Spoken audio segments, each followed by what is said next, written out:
Welcome to Books versus Movies, the podcast where I set out to answer the age-old question, is the book really always better than the movie? I'm Yuvia, an actress and book lover based out of New York City, and today I will be talking about Dr. Sleep by Stephen King and its 2019 adaptation, Dr. Sleep, directed by Mike Flanagan and starring Ewan McGregor and Rebecca Ferguson.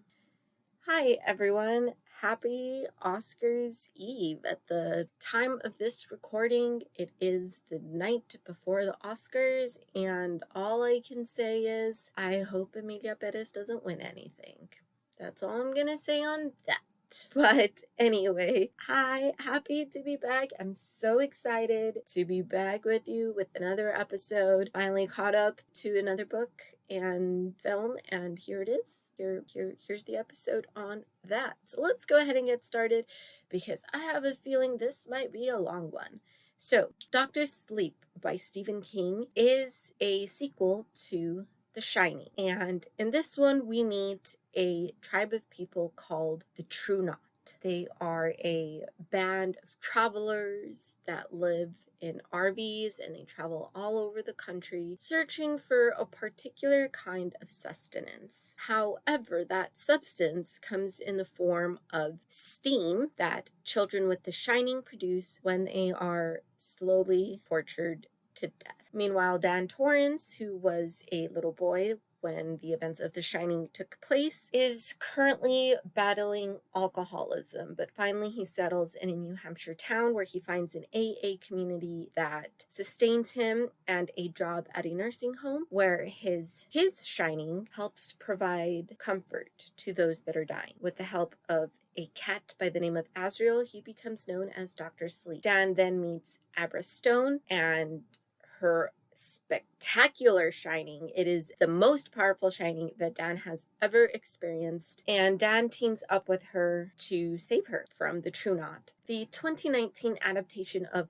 Dr. Sleep takes place years after the events of The Shining from 1980, in which a now adult Dan Torrance must protect a young girl with the Shining from a cult known as the True Knot, who prey on children to remain immortal. So as you can see, it is a pretty faithful adaptation for the most part. There are some big changes, and well, let me just start off by saying, if you are familiar with The Shining, the film, which I am, I've never read The Shining book, but I have seen The Shining film. I really do enjoy that film. I think it's great, and a lot of people overall objectively think, just looking at the film itself, think it is a great film. Overall, it's a great film. It is, however, a horrible adaptation. So horrible that Stephen King hates The Shining. The adaptation of The Shining.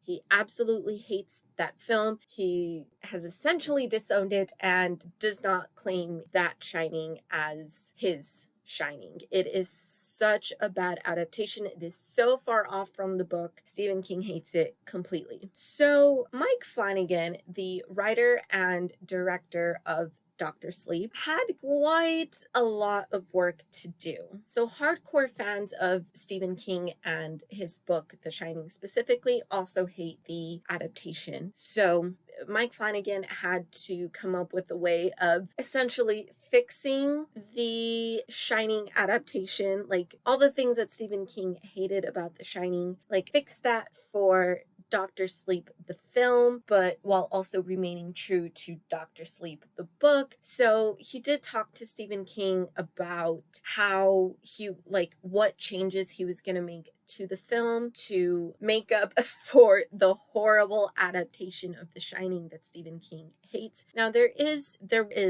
another adaptation of The Shining. It was a TV miniseries. I'm not too familiar with that version, but that's the version that Stephen King approves of, but it's just not well known. I didn't know that this TV miniseries adaptation of The Shining existed. I shouldn't be surprised because a lot of Stephen King's books were made into miniseries to accommodate, his books are so long, so to accommodate every detail or as much details found in the books, it makes sense to make them into miniseries. So I wasn't aware that that adaptation existed until Moshe was like, oh, are you going to talk about like the miniseries? That's actually the version he's seen, if I'm not mistaken. And I was like, I didn't know that existed. So I'm talking about the more well-known Stanley Kubrick film is the one that Stephen King hates. So Mike Flanagan knowing that the Shining film, Stanley Kubrick film, is the one that people know and recognize and love, he had to appeal to the fans of the film. Since it is a sequel to The Shining and people may not be familiar with the Shining book, he had to create a sequel that fans of the Shining film would like, but that was also approved of by Stephen King and people that hated the Shining adaptation. So he had quite a complicated task, and this is how he did it. So I'm going to go ahead and give my spoiler alert for Dr. Sleep. You're going to get spoilers for the book and the film, but in some roundabout way, you're also going to get a spoiler for the Shining book mainly, but also the Shining film. So if you haven't seen those and you want to read those, just know there's going to be spoilers for all of those involved. There just has to be, because in order to talk about the adaptation, I have to talk about the changes that were made to appease Stephen King and fans of The Shining. And so, as I said, Mike Flanagan did have this conversation with Stephen King, and he told him how he was planning on making up for the Shining film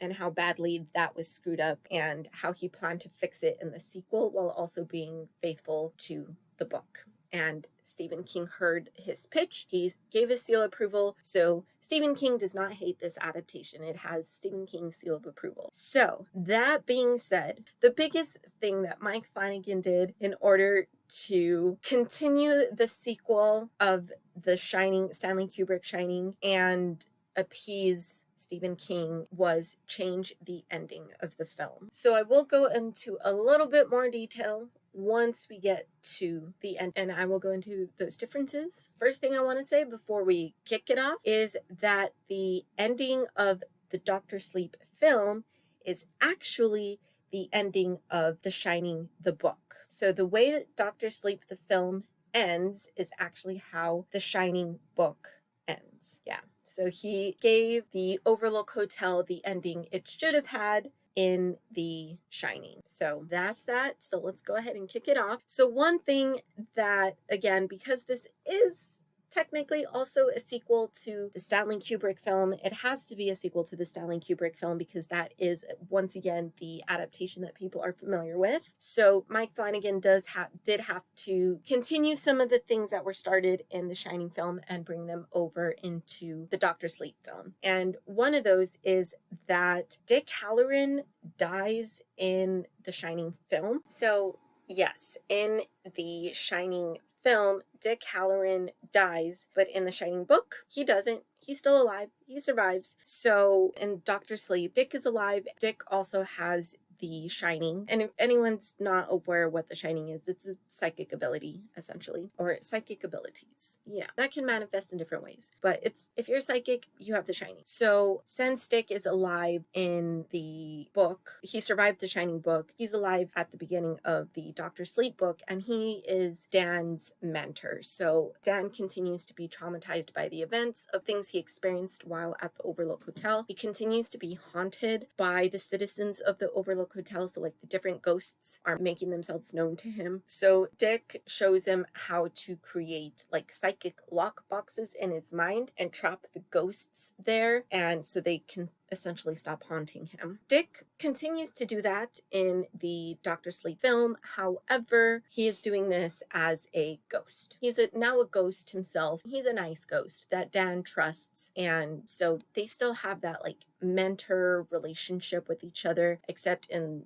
the book he is alive, but in the film he is a ghost. And obviously the book spends a lot more time developing each person a lot more than the film does. So we get a lot of Dan's backstory before we ever even get introduced to the True Knot, which makes sense. Again, in a book, you can take the time to really expand on each idea and spend as many pages or as many chapters as you want, and it doesn't really affect our ability to like relate or know who these, because you're spending so much time. So we spend like a good chunk on just Dan, we spent a good chunk on just Abra, we spent a good chunk on just the True Knot before the events that bring all three of those together. In the film, obviously you have to do this in a lot more time, and in films especially, you want to introduce all major players as soon as possible. If you wait too long to introduce them, like we've already grown attached to certain characters, certain things that they've experienced, things like that. So to introduce this to someone too late into the film and expect us to just accept them into the fold, it's not impossible, but it's a little bit more difficult. So you want to introduce all the main characters that you want the audience to be familiar with as soon as possible. Even if you just introduce them and then don't bring them back until later, and you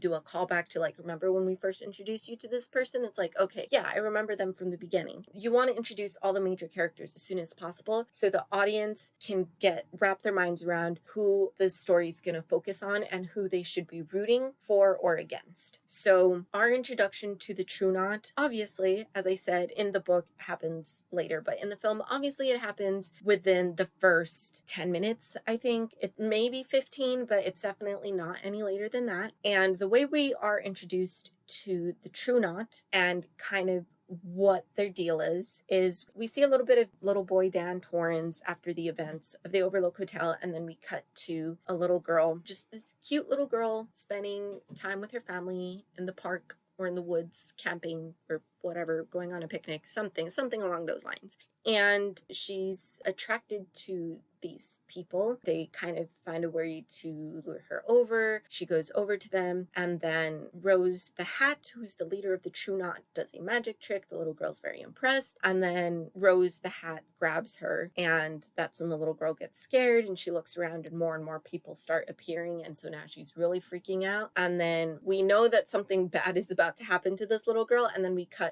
back to Dan, little boy Dan, and then he has an interaction with Dick, and we see what, as they're talking, it like pans away from them, and then we see a missing poster of the little girl that we just saw with the True Knot. So we know that they're not good people because we last saw this little girl with them, and now we know she's missing. So the film, obviously, understandably, introduces us to all our main players a lot sooner, and we get the ball rolling about their intentions like right off the bat, while Stephen King definitely takes his time. Like I said, we spend a lot of chapters and pages just really focusing on Dan and the events after the Overlook and his battle with alcoholism, and then until he eventually ends up where he's been sober for a little bit, and then we turn to the True Knot and just their deal, and then a lot of time with Abra and finding out who she is as a little girl. So yeah, so as I said, in the book, you can definitely spend a lot more time really drawing each of these things out, and then he brings them all together in the book. And in the film, you just got to do all of that, but just a lot faster. So one thing that's mentioned in the book, but we don't see it, so this is more of a tell, don't show that happens in the book, while in the film we get the show, don't tell. And in film especially, show, don't tell is very important. It's a lot more interesting to see the events, even if they are difficult to watch, as you will find out what I'm talking about, as opposed to being told. So in the book, we find out that there is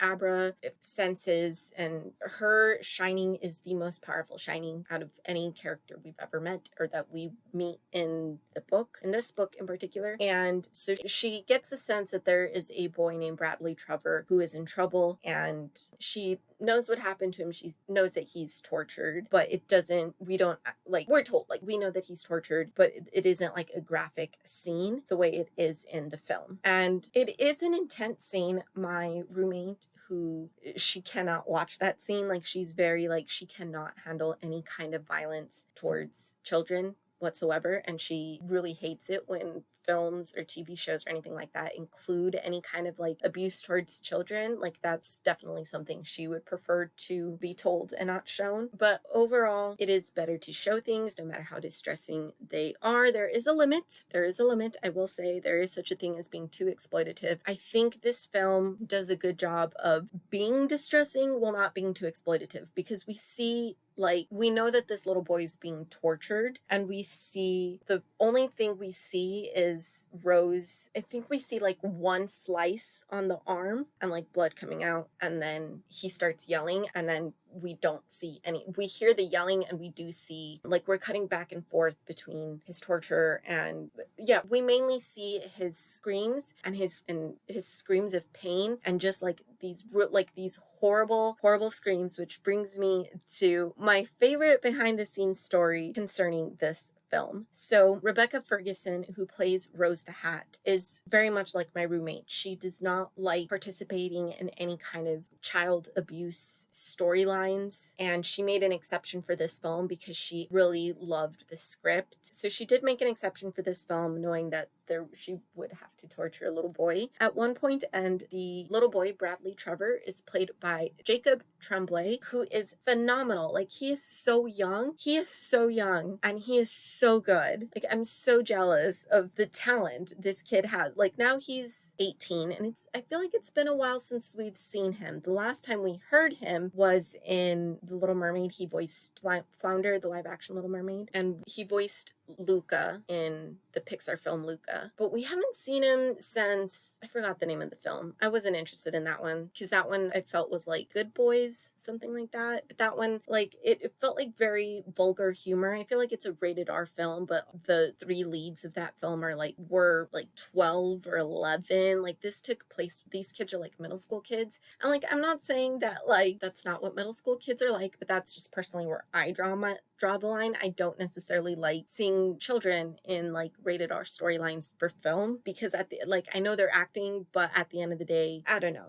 That's where I draw the line. I don't know what that says about me as a person, that I can see these child torture scenes. But I think like the child torture scene, like, I know that is like, obviously I know they're not actually torturing Jacob Tremblay, and no matter how mind-bogglingly impressive his performance was, it's fake. Like, that little boy was never being tortured. But like with the rated R stuff, it's like they're actually saying all these vulgar things and being exposed to all these things in reality. And yeah, so I think that's how I can differentiate the two. But anyway, back to my favorite on-screen behind-the-scenes story. So yes, Jacob Tremblay, so talented, like one of the most talented little boys ever. And well, he's not a little boy anymore, but if you've seen Room with Brie Larson, he plays her son, so it's literally Brie Larson and him like carrying the entire film. So he's great, he's fantastic. And so in this scene, he is able to, like, I can see why my roommate is unable to watch this film, because his performance is it's so good, and it was so good while they were filming it, that so he's essentially being tortured by nothing but adults. All these adults are watching him get tortured, and every time he screams, a little bit of steam gets released, which is what the true knot feeds on, and that keeps them immortal and young. Well, not young, I guess, because there is an old man there, but anyway, it keeps them immortal. And so like his performance is just so damn good, and it was so damn good that when they were filming that, like, all the adults that were quote unquote torturing him were like, oh my god, like, they kept filming, but they were really affected by his performance. But they were like, oh my gosh, like, we're hurting this poor child. Like, those are like legitimate screams of pain. This is horrendous. Like, why are they not yelling, cut? This kid is in like serious pain. Like, everyone was so into the performance, and they were so into his performance, and it was so believable that even though they weren't torturing him, and they knew they weren't torturing him, like, his performance was so convincing that they were like, someone needs to yell cut. This kid is not okay. Someone needs to yell cut. This kid is not okay. Finally, the director yells cut. All the adults are just like in shock of like, like, is this kid okay? Meanwhile, the director yells cut. Jacob Tremblay sits up like nothing happened with the biggest smile on his face, goes over to give his dad a high five for a great performance, and starts digging into Crafty. Yeah, that is probably my favorite behind the scenes story.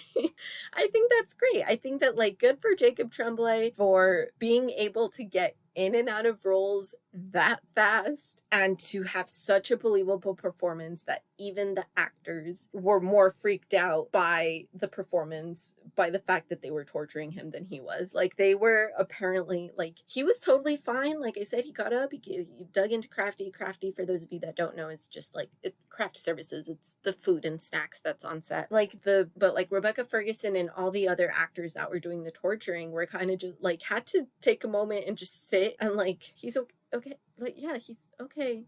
He's fine. I'm not fine, but he's fine. So like, they actually had to take a moment to like, I love that story. And that just speaks to Jacob Tremblay's talent. So I can't wait till we start seeing him more often on screen again. Cause he, like, if he was that good back then, imagine how he is now. And he's still very young. I think he's only like 18 or 19. So he's still very, very young, but still, like, it's been a while. It's been a while. So we have that. But yeah, I think that's like my favorite behind the scenes story ever. Any film. That's just incredible and just speaks to his talent. But enough about me fangirling over Jacob Tremblay. Okay, so in the book, Abra sees Bradley Trevor getting tortured, and then like she kind of, not that she shakes it off, but like she kind of forgets about it, and it like her parents are kind of just like, oh, they're nightmares, whatever. So she just doesn't think much about it, and until 2 years later, when she comes across the newspaper and she sees a picture of Bradley Trevor also under like the missing children's page, and that causes her to physically throw up, and that's when she's like, we need to do something about the true knot. So 2 years pass between Bradley Trevor getting kidnapped and tortured in the book and the rest of the events of the book, while it's immediate in the film. Like, she sees that torture, she knows that she has to do something about it, and she starts contacting Dan immediately, which again makes sense. There's a little bit more time to develop what happens in between those 2 years. Well, in the film, we have to keep the action going, or else this is going to be like a 5-hour long film. And not a lot of people want that. I don't want to sit through a 5-hour film personally, but I mean, I guess I've sat through a 4-hour film because I've sat through Gone with the Wind several times, but anyway, not the point. Gone with the Wind is also like thicker than the Bible, and Dr. Sleep was probably not that thick. Like, it's thick. I listened to it on audio and it was 19 hours long. So I don't know how many pages that would translate to, but let me look it up really fast. How many pages is this? 531 pages. So it's not as thick as the Bible. It's like thinner. So yeah, anyway, sorry. I was like, to make a book that's as thick as the Bible long, and these cut so much out of Gone with the Wind, and it's still 4 hours long, but that makes sense because, like I said, it's thicker than the Bible. But anyway, so in the film, Abra sees Bradley Trevor getting tortured, and immediately she like goes to the New Hampshire town where Dan is and surprises him and is like, hey, I'm Abra. And he's like, whoa, okay, like, you're a little girl, you can't just come up to a strange man. Like, first, well, just like stranger danger, but also like, people know me in this town, and what are they gonna think when they see me talking to like a random little girl? And she's like, oh, we'll just tell everyone you're my uncle. Make note of that. But anyway, it's just like, we'll just tell everyone you're my uncle. And then she like tells him everything, and he agrees to help her out to take down the true knot, blah, blah, blah. So in both the film and the book, they do communicate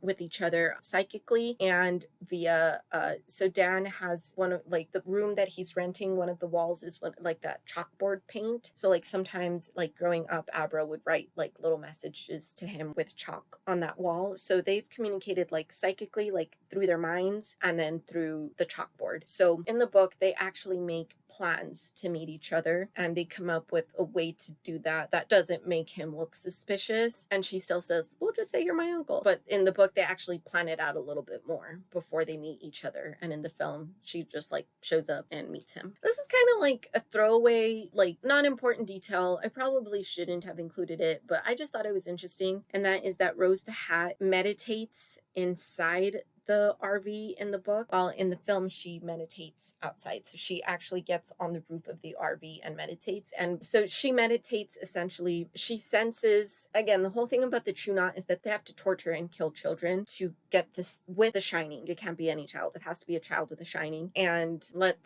their steam release, and that's how they stay immortal. So she senses the shining somewhere, and then she like meditates to like get into the mind of that child and find out like what they look like, where they live, and all this, so they know where to travel to get to that child. So yeah, I just thought that was interesting that in the book she's inside the trailer, and in the film she's like always on the roof of the RV. Yeah, just again kind of throwaway, but just something I found interesting. I think I like that she's outside because she's like grounded in nature, but maybe that's why in the book she's actually meditating inside, because there's like less distractions, because she can kick everyone out and just focus on meditating. So in the film, it's essentially only a team of 3. It's Dan, Billy Freeman, who is the first person that Dan ever met when he moved to New Hampshire, and Billy's the one that recommended like the AA community that he himself, Billy, goes to, and then Abra, and then her dad gets involved for a little bit, but it's really just Dan and Billy Freeman and Abra. And then in the book it's actually a bigger team. Like it's Dan and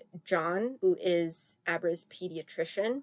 They do some major tasks together, and then sometimes depending on the task that they have to do. So it's like Dan and John, the doctor, do one task together, major task together. Dan and David, who is Abra's father, do one important task together. And then Dan and Billy Freeman team up to do another task together. So it's a much bigger team of adults in the book versus the film. It makes sense, I guess, in the film to not include the pediatrician. You don't really miss him in the film. I mean, if they added him, it would have been fine, but I think it makes sense because I think like the True Knot, there's so many more members of the True Knot that we have to know. I think just to keep it a lot more simple, we focus on just Dan and Billy, because those are the 2 characters we see the most in the film. And then, yeah. So I think just to clean it up, make it easier, I think that's probably why they got rid of John. But he's a great help in the book, but like it makes sense to just have Billy take over for some of the stuff that Dan does with either the dad or with Billy. So the thing that Dan does with John, the doctor,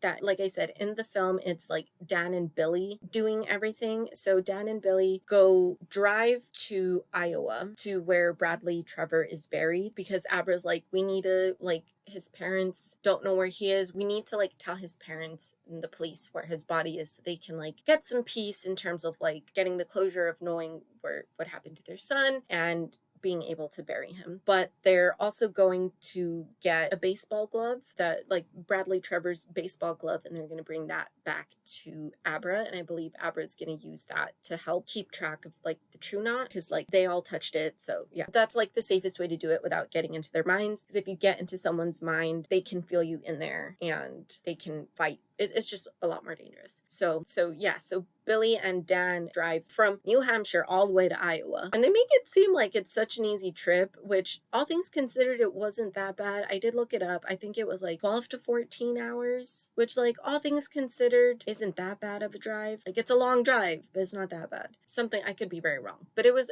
like less than a day, I think. I don't know. But anyway, so they drive to Iowa and then they drive back immediately, which again is like, they made it look so easy. In the book, Dan and John, the pediatrician, actually fly to Iowa, while Billy stays behind to watch over Abra. And at this point, her parents have no idea what is going on with Abra, so Billy stays behind to watch over her and make sure she's safe while Dan and John are out of town. And since her parents have no idea he's involved, have no idea Abra's even doing this, Billy like is watching over her and make sure she's safe while they fly and then fly back, which is expensive, but probably a little bit less tiring. I don't know. Anyway, in the book, the True Knot doesn't know which little girl they're looking for. So Rose, the hat, like knows where the shining is, and she's kind of like, these are 3 options. We have Abra, we have this other little girl named that's like close, who's like Abra's friend, and then Abra's other friend. So they know it's one of those 3 little girls, but they don't know exactly which one they're looking for. In the film, they know, and that's because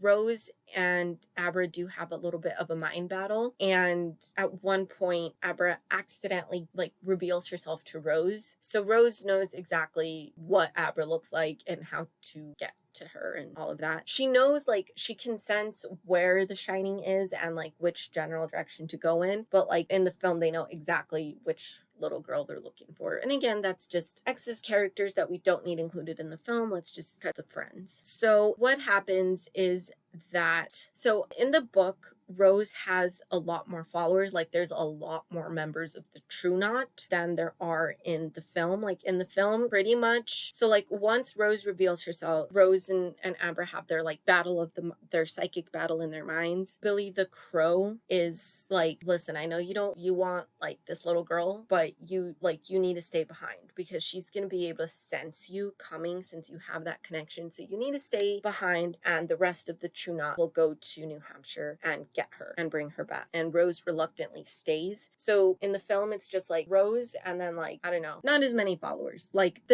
Rose is the only one to stay behind, and then all the rest of the followers go to New Hampshire to get Abra. But in the book, there's like so many more followers. Like Rose is a lot more willing to stay behind in the book than she is in the film because she still has so many followers that stayed behind with her, while in the and only like a select few go to New Hampshire, including Billy the Crow. But anyway, in both the book and the film, Abra lures the True Knot into the woods, like campground, and she's like, this is where I'm gonna be, come get me, this is where I am, come get me. And so they all go to the campground. So it's just Dan and Billy Freeman that go to the campground, while in the film, while Abra and her dad stay at her house. And they like, at this point, like obviously they've already talked to Abra's dad.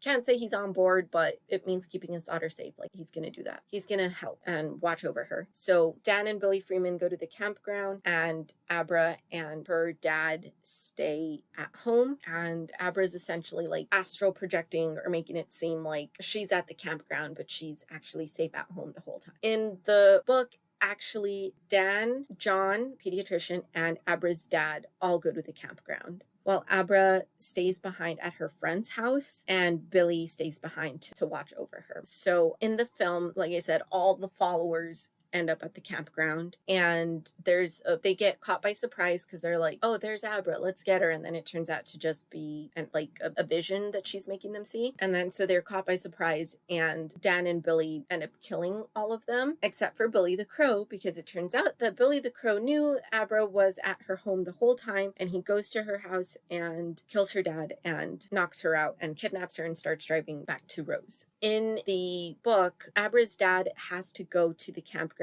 with Abra's dad has to go to the campground with Dan, and John's just there for backup essentially, but the dad has to go because Abra's essentially like, I'm just gonna call it possessing, even though that's not really what it is, but like Abra's taking over Dan's body so that anyone that gets into her see what Dan's seeing. So Dan is like, if he's looking out the window, they see the campgrounds that they're going to, and then he looks at the dad, and so they think that they're infiltrating her mind and that they're seeing what Abra's seeing, but they're actually seeing what Dan is seeing. So it's a little bit more complicated, I feel like, in the book, but it still works. And everyone goes to the campground, and again, they're caught by surprise and they're killed except for Billy the Crow, who on a whim, so one of the characters I forgot the name of him, but his nickname is the Chink, which I was just like, it even feels wrong for me to say that, so that's going to be the only time I say that. I don't know why Stephen King named him that. I don't like that he named him that, or why his nickname is that. I don't like that that's his nickname. And then at one point, Abra even says, but he's not Asian. And it's like, it's really not helping. So because it's okay to call someone that because they're not actually Asian. I don't know. That still feels, I don't know. I didn't like that. But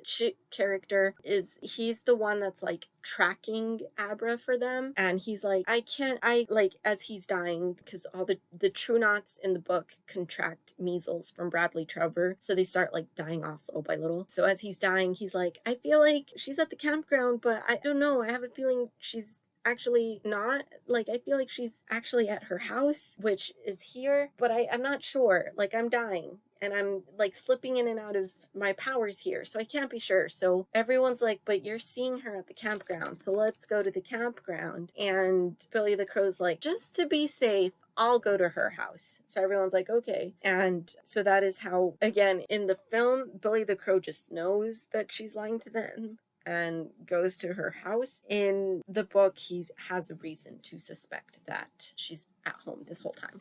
Yeah, so at the campground in the film, there are no deaths in the book. There's a lot of deaths in the film, like a lot. I don't necessarily agree with the killing off of definitely one of the characters. I don't know that it was necessary to kill off Billy Freeman. Billy Freeman does die at this campground battle. So there's one of the members of the True Knot, like she has her shining ability is her power of persuasion, which is why even though they could have killed her, because she wasn't like a little girl, but she was still really young, they decide to turn her into a member of the True Knot because that power is just so special and so helpful that they decide to keep her alive. So essentially she has that like power where she's like, jump off that bridge and you'll do it. Like you have no way of fighting. Like if she tells you to do it, you're gonna do whatever she says no matter what. So at one point in the final battle, right, she's shot and she's dying, but with her final breath she tells Billy Freeman to shoot himself. So he shoots himself and obviously he dies. That doesn't happen in the book. Like I said,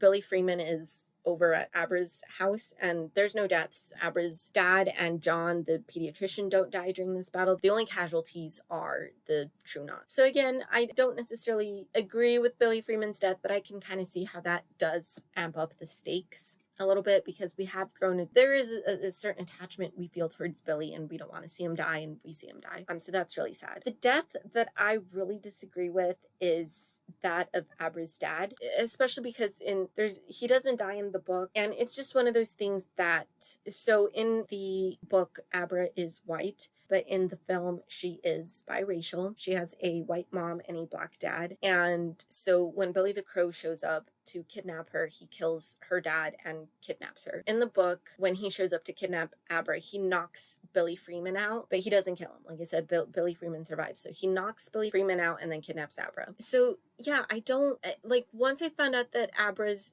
dad had no reason to die, it's just, I was like, I really wish they hadn't killed him off in the film, especially because he is played by a black man. Just there's that trope where, like, if you're watching a horror film, who's gonna be the first character to be killed? This is gonna be the black man. Black man is always the first one to die. So that's kind of like my thing. It's like we could have knocked him out and still continue the story, especially because we don't really see we see Abra's mom at the end of the film, so that like killing him off really doesn't add anything to the story. Yeah, with Billy Freeman, like I said, it kind of ups the stakes a little bit, but we have more of an emotional attachment to Billy Freeman than we do with Abra's dad because we haven't spent that much time with him. But yeah, it's just one of those things. It's like because of who they cast as her dad, it's just like there's already that trope. Let's work on fixing that trope. You know, he's not the first character to die, so no, like the black man did not die first in this particular instance, but he still died when there was no reason to have him be killed off. So anyway, in the book, after Abra is kidnapped by Billy the Crow, obviously David, Abra's dad, is like pissed off, like promised me she'd be safe, blah blah blah, and they have this whole thing. And then so he's like, you need to take me to see her Momo, so she calls her great grandmother. And so she goes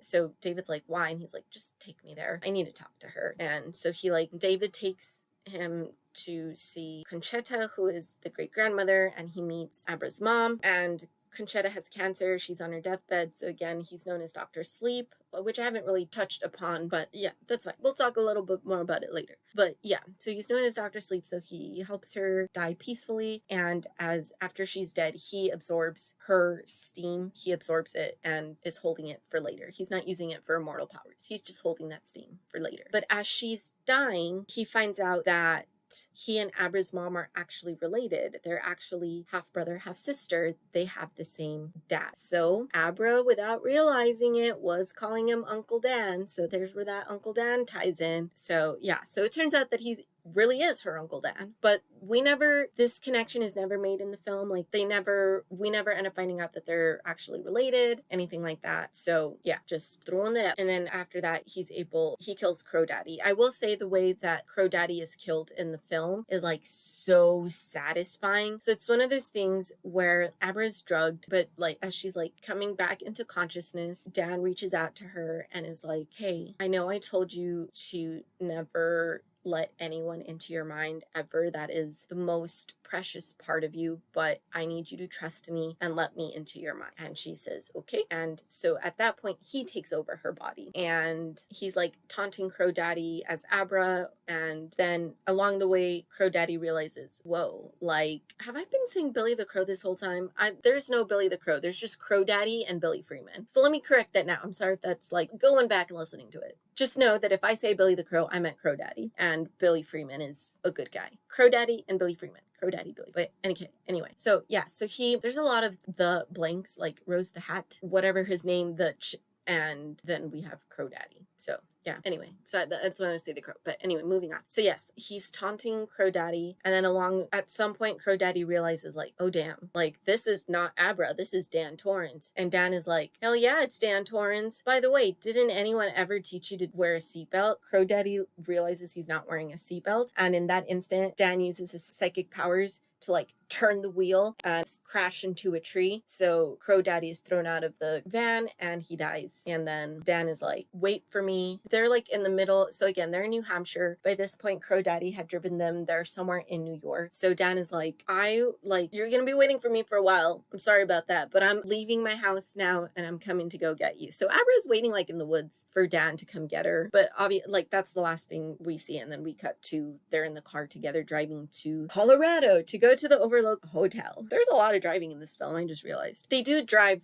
to the location where the Overlook Hotel was in the book. But anyway. And yeah, so at this point, in the film, Abra's mom comes home and she finds her daughter missing and her husband dead. And so Abra gets in touch with her at one point and is like, I can't tell you where I am, but I'm safe. And then she hangs up on her. And then, so we're at peace with the mom for now. I mean, the mom's not at peace, but like the audience is like, all right, the mom knows what's going on. But in the book, Abra doesn't go to the location of the Overlook Hotel. She challenges Rose to a battle there, but it's just Dan and Billy Freeman that go there. Abra stays behind and astral projects to the location where the Overlook Hotel used to be. So we're getting to the ending of the film, which is the ending of the book. So just know that in the book, the Overlook Hotel is long gone, and where the Overlook Hotel used to be is now the campground of the True Knot. So Dan and Billy Freeman are on their way to the campground while Abra is with her mom and dad and just astral projecting to the campground, which this is the second time I've talked about astral projection in this podcast, and I really don't like it. I don't know. I just don't like it. I think it's not a common trope, but it is like a mini trope, and I'm discovering I don't like it. I don't like it. Let's stop. I like it much better that Abra went physically with Dan. And now I understand it would be a lot more difficult for the parents to allow her to travel physically with them, which is why Dan just took her in the film, essentially. But yeah, I guess. But so yeah, so her parents, like, even it's still dangerous because like it's battle of the minds, bad things can happen, but at least physically, like, your parents know where she is, they can keep an eye on her. So she astral projects to the old location of the Overlook Hotel. As I said, that's the campground of the True Knot. And as I said, Rose is there with a lot more followers. In the film, Rose and her followers are, well, it's just Rose at this point because all her followers are dead, but they do travel and live at different campgrounds. I don't know what campground they're staying at in the film, but she knows to go to the Overlook Hotel. So like they get to the Overlook Hotel and Dan is like, I need to go inside the hotel. Like, the hotel is very dangerous, so I'm gonna go inside. You have to wait out. Like, you're gonna stay in the car and be a lookout. Like, there's only one road to and from the hotel, so like there's no way she can surprise us, even though she's like at this point blocked her mind. Like, there's no surprising us because you're gonna see her car driving up the road. When you see her car driving up the road, like, honk, so I know that she's on her way, and then come join me inside the hotel. But I don't want you walking around the hotel any longer than you need to be, because this place is hella scary and hella dangerous. And she's like, okay. So he like goes down to the basement and he like turns on the boiler to like overdrive, and then Abra honks and they go inside. And in the book, once he and Billy are at the campground, Dan uses Conchetta's steam, diseased steam. Again, she had cancer, so it's diseased steam. He's been holding it this whole time, and he releases it once they reach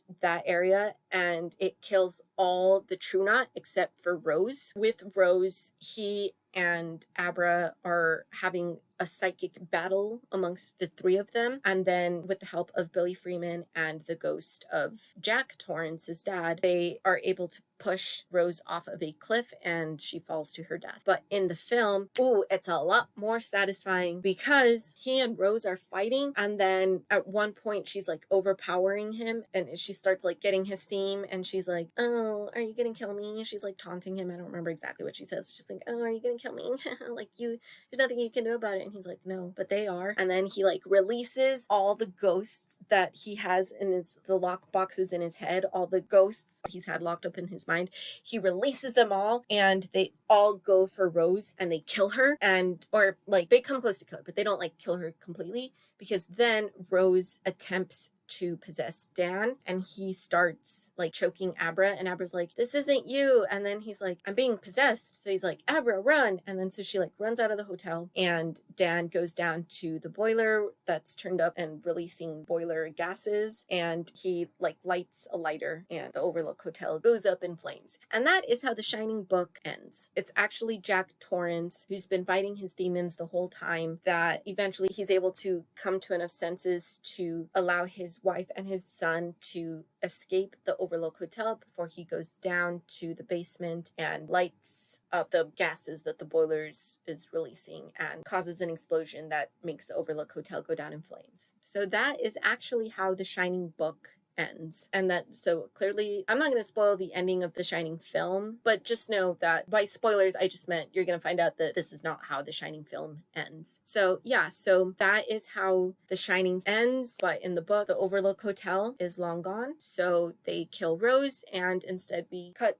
to a few years later when Dan is essentially part of the family. So they're a nice, big, happy family. He's celebrating Abra's birthday, and he tells her, like, we have a history of alcoholism in our family, and we have a history of like anger issues in our family. Don't give in to either one of those. And she's like, I won't. And then he goes to the hospice where he works and provides one last peaceful death before the book ends. But in the film, since Dan dies, he kind of becomes what Halloran was to him. He becomes Abra's mentor just as a ghost. And that is the film versus the book. So yeah, there are a lot of changes, but there are a lot of things that they like. I'm very impressed with how Mike Flanagan balanced the like staying true to the book while also staying true to the film adaptation, which is the medium that most people are going to be the most familiar with when it comes to these characters and the Overlook Hotel and everything. So I thought he balanced it all really, really well. He redeemed The Shining for Stephen King by ending it the way the book ended. And yeah, Stephen King, I think that's what allowed him to give such an enthusiastic blessing to this adaptation, was that Mike Flanagan fixed what Stanley Kubrick ruined, essentially. So yeah, what I really like about the book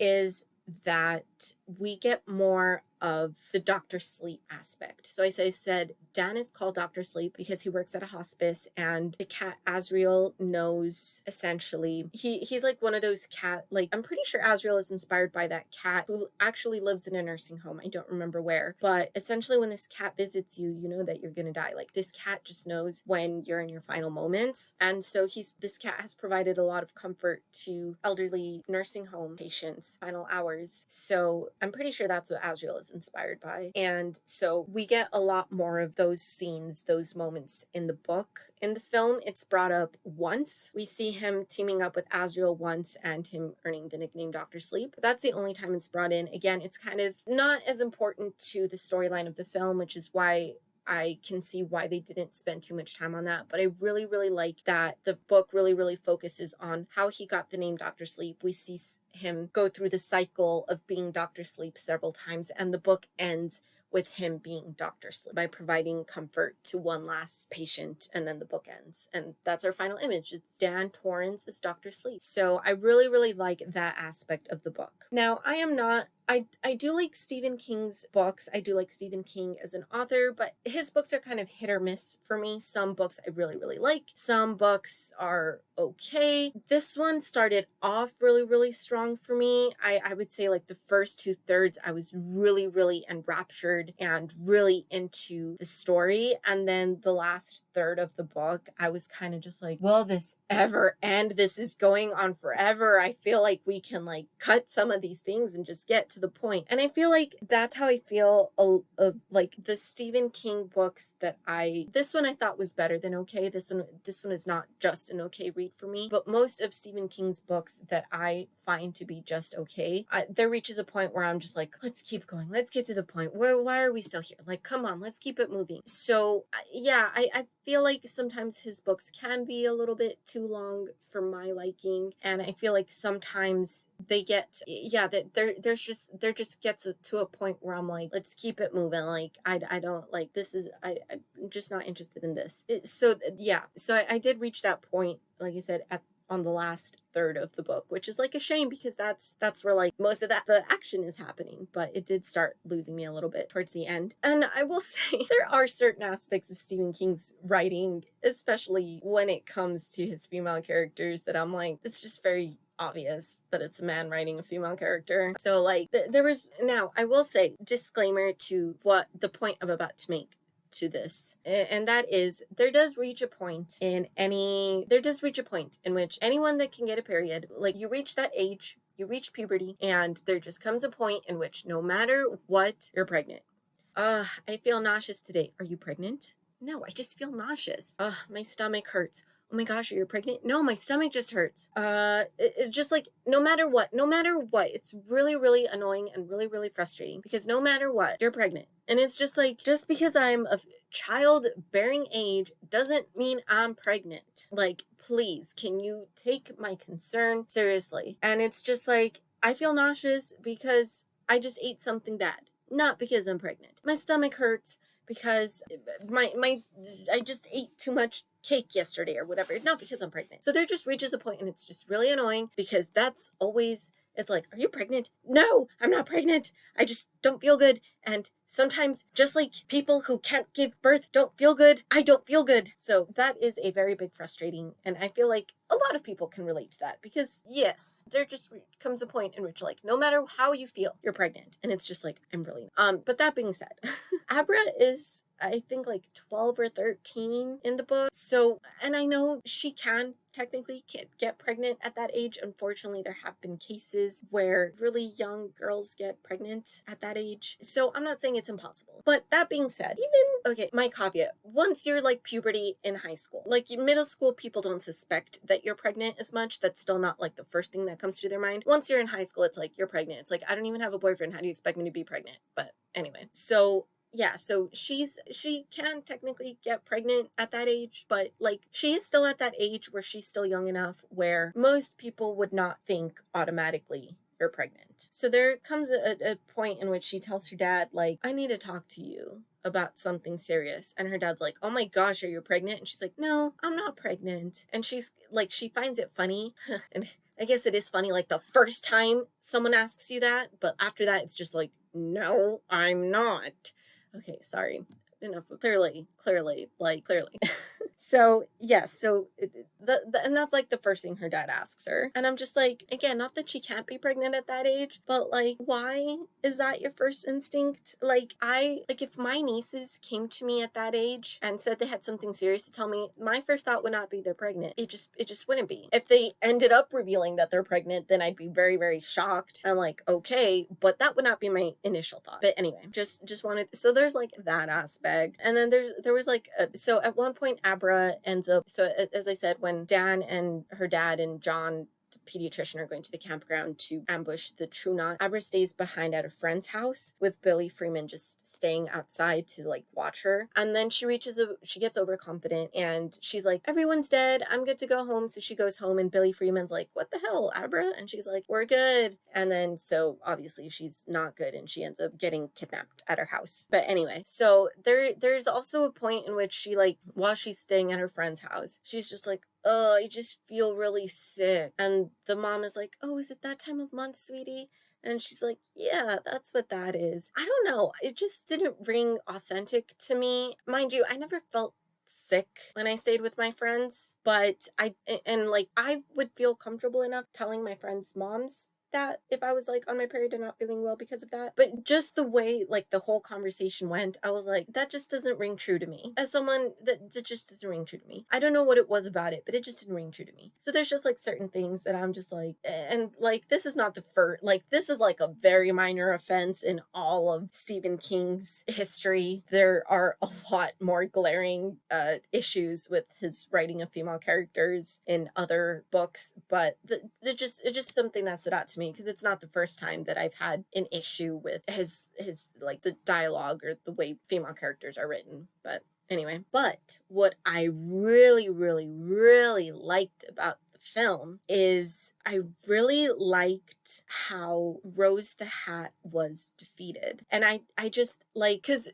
in the book, Dick and in the film, Dick also tells Dan, like, if these ghosts are haunting you, just lock them up. And he locks them up, and they just live locked up in his head, but they just stay there. So I really like that in the film Mike Flanagan found a way to bring it back to the ghosts that are locked up in Dan's brain by having him release them back into the Overlook Hotel, and that's how he defeats Rose. Like, I really, really, really liked that change, and I thought that was a really, really good change, and I'm glad he made that change. Like, I just thought that was because I missed that I'm kind of sad that in the book they kind of just stay locked up and they don't come back in any shape, way, or form. But in the film, like, we see him locking up the characters and we see the amount of lock boxes in his head just like grow longer and longer, and finally he finds a way to use them, these ghosts that have been haunting him. He finds a way to use them to help him conquer the Overlook Hotel. So I really, really liked that change.